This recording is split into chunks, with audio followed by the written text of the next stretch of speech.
Time for a quickie. Oh, we have to fly. We've just done some pre-workout. We're fully charged up. We're ready to go. We're going to get it done. Right. So let's explain what this is all about. So there's one question that salespeople and sales leaders are asking us every week, which is, what are you seeing in the market? And we're out there in the field learning. We're understanding what's happening. We're seeing the good, the bad, and the ugly. So we're taking the best insights, the best lessons, and bringing it to you each week in just 2 topics, 10 minutes each, against the clock. Welcome to the Field Notes podcast. All right, everybody. Welcome back to the Field Notes podcast. Rich, we are talking about 2 topics in 20 minutes, each one roughly 10 minutes, sometimes 15, 20 minutes, depending on how. This is going to be a turbo, James. It'll be the fastest we've ever done. This is we're going into first on Gatorade. Yeah, on Gatorade. I want to talk to you about. I'm going to hit the timer. I want to talk to you about properly diagnosing the actual problem in your go-to-market team, so that you can actually put a plan in with or without organizations like us to actually move the ball forward. Why is that front of mind this week? So we're prepping for a couple of new customers that we've onboarded, and we have this like skill transformation flywheel. And the very first step, which nearly all of our competitors do not implement, is a skills audit. And actually, it goes a bit beyond skills. It's more of a skills and strategy audit, because we find that organizations come to us and say, hey, we need to do MEDDIC training because we've got a forecasting accuracy problem. I'm like, cool, no worries. Send me over how you define and when to use commit, best case, upside, pipeline. And they can't. We've spoken about this on one of our recent episodes, right, around playbooks and documentation. So one of the things that we're running into with a customer at the moment is they want us to do negotiation training, but doesn't have apparently any call recordings or emails to back up why or how those people are executing.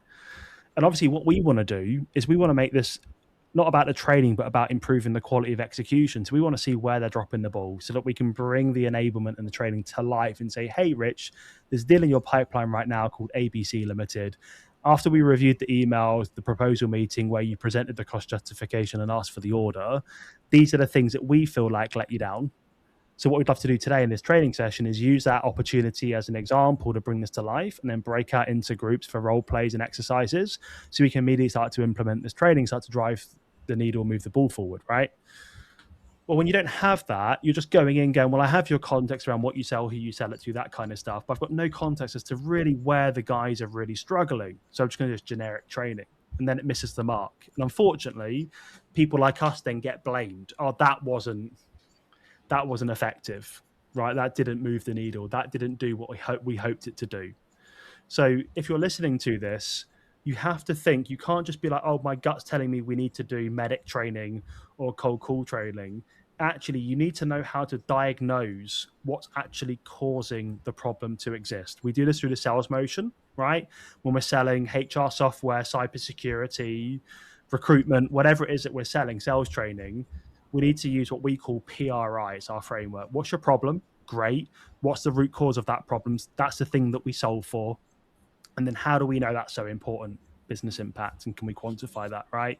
So you have to do this internally in your business. What's our problem? Let me use an example here. So our problem is we're not booking enough meetings in the enterprise segment. Okay, that is a problem. Makes sense. The root cause of that, though, is not the reps don't have enough mobile numbers or whatever it might be. It's actually you've just promoted 3 SMB SDRs into the enterprise segment because they were the top performers, but you've never taught them how to shift the language from an SMB transactional to a more strategic enterprise account that every man on their dog and their dog in the planet is trying to sell to, and how do you cut through the noise and things like that. So do you think actually the problem is not so much about the tooling, but the skills and the capability to go and execute that motion? And then we talk about business impact. So if you're listening to this and your team aren't performing at the level that you need them to, maybe the win rate's low, whatever, you have to really think, what is the root cause? Do I actually really know? And if it's not backed by data, then it's a finger in the air job. I would imagine if you spoke to more people within that decision-making unit, everyone would have a different idea of what the root cause is. It's very unlikely Yeah. that they would reach consensus, particularly if you're talking about you're tapping into a business that's full of pain, but they haven't yet determined what the solution looks like and going and turned it into a project or an initiative with budget around it, right? So how do you deal with that? So this is where, like, I think I've got quite lucky over the years working at startups where there's not been a playbook and things like that, and I've had to really think long and hard about it. I also went through an experience at Staff Circle with some really external, really seasoned people that built huge businesses that helped us on that journey. And one of the things that I think I got really right early building this business was a really powerful strategic narrative, a really compelling point of view, backed by third-party evidence from really, thought leadership people, not my data. And then we just built this really compelling narrative to go with it. And the headline here is nobody gets a degree in B2B sales. Everyone stumbles into this lovely profession. They have the best tools that the money can buy. They've got great products, great offices, all of these great things, but no one's ever really been taught how to sell. So is it any surprise that Salesforce finds every year in their state of sales report 84% of sellers miss quota? So like you have to have this narrative, and then you will use this thing called the forgetting curve, which is third-party research that shows people will forget. Listening to this podcast right now, Rich, they'll forget 40% in the next 20 minutes, 80% in the next 7 days, which is why you need a program and you need a skills transformation partner who can actually stay with you for a long period of time to embed and drive transformational change, rather than a 60-minute training webinar or multi-threading that everyone's going to forget come lunchtime. So you have to think about it differently. And if you want to drive consensus across a group of people, you need to, with your champion, create the narrative, the financial story internally around why does this actually problem exist. We've lifted up all of the stones. We've actually found the real reason why we're in this position. Here's the data to back it up. That's how you get people aligned. There's always going to be enemies who want, to spend their money elsewhere or want to stay with the vendor because they take them out on boozy weekends and things like that. But you have to use that data, and ideally not your data, to back up that wild claim. Do you have a very memorable story here where this problem has existed and they've managed to resolve it through doing the right thing? I've got a lot of stories from where it's gone wrong. And I've walked into a big group of people without a really strong narrative, and other people have said, no, we think it's this, we think it's that. We've not been able to defend our position because obviously we're going to say the problem is you can't do X and Y because you haven't got this technology or these skills or whatever, right? But if I think back early in my career, getting beaten up a lot, going into like demos, like 7 or 8 cross-functional people, they've all got their own opinions or ideas how one-to-one should be executed or how they should run OKRs or how they should give peer-to-peer feedback and things like that. And if you don't have a really compelling point of view that's backed by data, then you struggle to, win those people over. Yeah. You just end up, like you said earlier, like commission breath. You just push your own agenda and it's not backed by anything. So I've got lots of terrible, painful experiences of doing that early as a seller. What's the most memorable example, so people can have an example in mind of exactly what happened? Probably early days at Staff Circle. So for context, I joined Staff Circle as employee number 7. Pandemic was like 3 months in. Companies were going out of business. The ones that were sticking around, were struggling to sell, right? And then there's me in this tiny startup, new category, no playbook. CEO told the first couple of customers, well, but there was no like clear path to follow. And we were a small team and I was still selling even as the revenue leader, recruiting and stuff and doing the exec piece.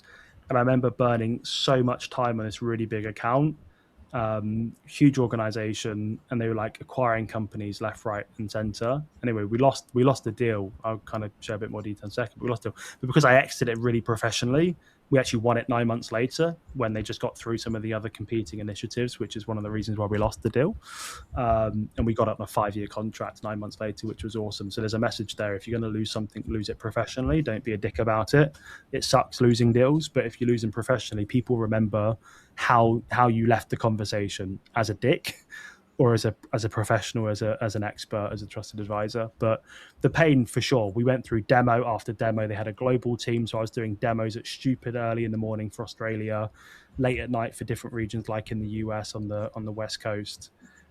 Poured at days, weeks into that opportunity over months, running that sales cycle. And at the end, we just really struggled to align everyone with all their different opinions and perspectives and point of views, and couldn't back it up with any data, because we were just super early stage. So when I started this business 2.5 years ago, I was like, learn that experience. Don't want to go through that again. Don't also have VCs this time to prop me up. I got to make it work pretty quick. So I did spend a load of time, like locked myself away thinking about what is the narrative, what is my point of view. Are skills really the problem? What evidence is there out there to back this up? Is it just that one thing, or is there like loads and loads and loads and loads of things? And then just basically just built that into a narrative. And still to this day, we bang the drum. Nobody gets a degree in B2B sales. It's on our website, it's on our LinkedIn. We talk about it all of the time. Believe it so much that I'm prepared to go out of business over it, Rich.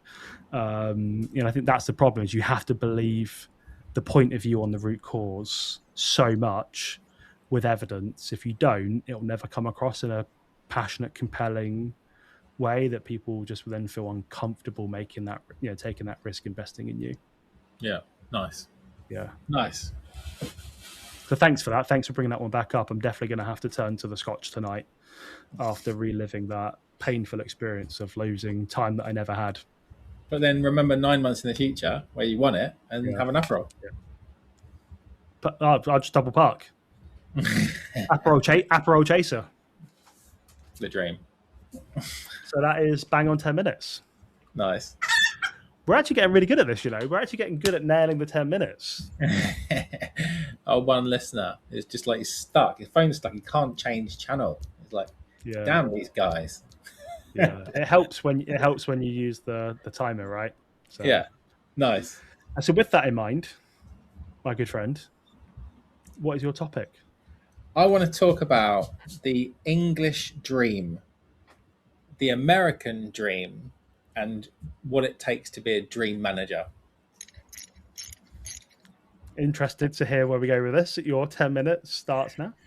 So we've done a few podcasts now where we're talking to neuroscientists and people who understand like how the brain works. And one of the topics that's coming up a lot is about people's dreams. And a guy called Kevin Bailey, who runs a firm called Dream Fuel, which is like elite mental performance coaching. And they bring the best sports coaches in the world. And this is just normal in sport. You get mental performance coaching. And they bring it into commercial businesses, founders, and revenue teams. And I've started to get some coaching from these guys, and it's already like having a massive impact on me. And I asked Kevin, what's his dream? And he gave this incredible answer. I'll maybe put a link in the show notes. And he talks about how he believes that founders don't quit. They just give up on their dreams. And they quit on the inside, and then they quit on the outside afterwards. And I was like, I think that makes sense. Like a lot of times when I've given up on something, I kind of gave up on the inside first. So I was thinking about dreams. And I went, particularly a lot of the time when I'm speaking to people, they're in a transition.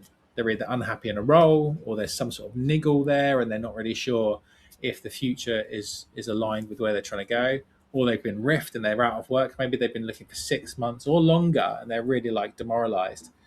And they're up for like, they're thinking like what they're going to do next in their next challenge. And a lot of people have fallen out of love with the thing that they did historically and kind of want to change path, but don't know where to start. And I was thinking about how, if you think about most countries, they have a dream. Like it's a national identity to have a dream. The American dream is so famous worldwide, right? People travel from all around the world to go to America to chase the American dream, which is to become, incredibly successful, either get an incredible job or start a business and exit and have crazy, crazy money. American dream. And then you've got like the Italian dream and the French dream, like have a really lovely life, great food, spend time with friends, eat al fresco, Aperols, right, by the pool. It's the dream, That's our right? dream. It's the dream. Yeah. And I was going, what's the English dream? What's the British dream? And I was like, there isn't one. No, there is. It's have a meeting about an upcoming meeting about that meeting that's happening next week. That is the English dream. But it's interesting, isn't it? There isn't. It's not. It doesn't exist. And I was thinking about the difference in life. So, for example, I married an Italian in Italy. You finish work. I mean, the whole day is very different, but you finish work, everyone goes out and has an aperitivo. Everyone drinks Aperol, has the little snack. Everyone's outside eating dinner at 10 o'clock, midnight. Like it's just this social cultural thing. In Britain, we work really hard all day, exhaustedly after maybe putting the kids to bed, eat some crap food, put the Mm-hmm. telly on, fall Mm-hmm. asleep on the sofa, and then go to bed, drink a bit too much, and then wake up again. It's like the British way. And I was thinking it's really funny how we don't have, as an identity, as a country, a dream that we aspire to. So that really like hit home for me. And then I was going, right, how do we as leaders be the type of manager who helps people to understand what their dream is? Because if Mm-hmm. you can be the dream manager, and there's a whole book called The Dream Manager, be the person who understands what someone's true dream is, what they're Mm-hmm. most aspire for in life, where they'll be most happy and most in flow, even if it's completely different to a career in tech sales, and Mm-hmm. you help them on the path to build the skills and experience to get to that point, you will build a completely different level of relationship, trust, and also performance out of your people because they're fighting for something that they really genuinely care about rather than just trying to hit quota and beat quota for quota's sake. Yeah. I 100% agree with you. Definitely not so much close to the Italian and French and like Spanish side You're of like things, but 50% definitely. Aperol. What are you talking about? Yeah, I know. Deep down, I'm actually back family is French, right? Bissell. Wish it was Italian. I feel a It's bit not disappointed. Bizzle. Now, no, it's not lethal Bizzle. Although I'm pretty lethal after a couple of Aperols, that's for sure. Especially at weddings, come out of my shell. But maybe that will be a follow-up conversation over an Aperol. Yes. But definitely I notice it like in the line of work that we have I can just like tell you straight up when I'm on a call with a team or coaching a rep in the US versus in the UK, the US rep's like, cool, let me just share my screen now. You've told me that. Can I just show you how I would do it? Can I just give it a go right now? They just crack on. They just want to be the best. They want to go places are sick and tired of standing still. Like people in this country, I'm afraid, unfortunately, they don't have any goals. They ain't got any drive. They ain't got any aspirations. They're just like living paycheck to paycheck. You think they're owed everything. Yeah. You know, they think they're the victim. Do you know what I mean? It's like there's pockets of great people, right? Yeah. But very, very different. And I wonder why that is. I wonder if it's got anything to do with their parents. You know, their parents telling them to go get a job at KPMG and IBM and get a career that will pay you a pension and, you know, sit there for 30 years. I wonder what it is, but there's definitely no drive and get up and go really in this country. And I think that there is that. This is why I think America is such a powerful land of commerce and like entrepreneurship, and why all of their startups can really come from there, is because it's like deeply ingrained in their culture that there's this thing called the American dream, and if you get the opportunity and you work hard enough, you'll go and get it. Where in Britain, we're like allergic to it. But like, there is a British dream. I did realize there is one. I lied. There is one. It's to retire in a different country. That's the British dream. So it's like do your entire career to the point where you have enough money to be able to retire somewhere else. That's the dream. And I think that's really sad. So my whole point is, if you're the type of manager who understands what someone's true dreams are, not expecting that it is to become a manager or a director in your business, like that might be part of the way, but it's probably not their dream because most people don't get a degree in B2B sales. Most people don't grow up wanting to be in B2B sales. It's not the dream that any kid has unless their parents like amazing and they emulate. It's very unlikely. So that's what we should do. My 2-year-old wants to be a member of the Paw Patrol. There you go. The dream, help him, right? Not an enterprise AE. Just an example, because it really stuck with me. Is Kevin was talking about how what if someone wanted to be like a tuna fisherman, and it's like, right, cool. How much is it going to cost to go and get a tuna boat? $1 million, right? You better be a flipping rock star salesperson. Let's work on that. Let's give you some opportunities. Yeah, 100%. So my point is, be a dream manager, and if you can, you will have the most motivated sales team you've ever had in your entire life because they're all working towards something, and it can be completely disconnected.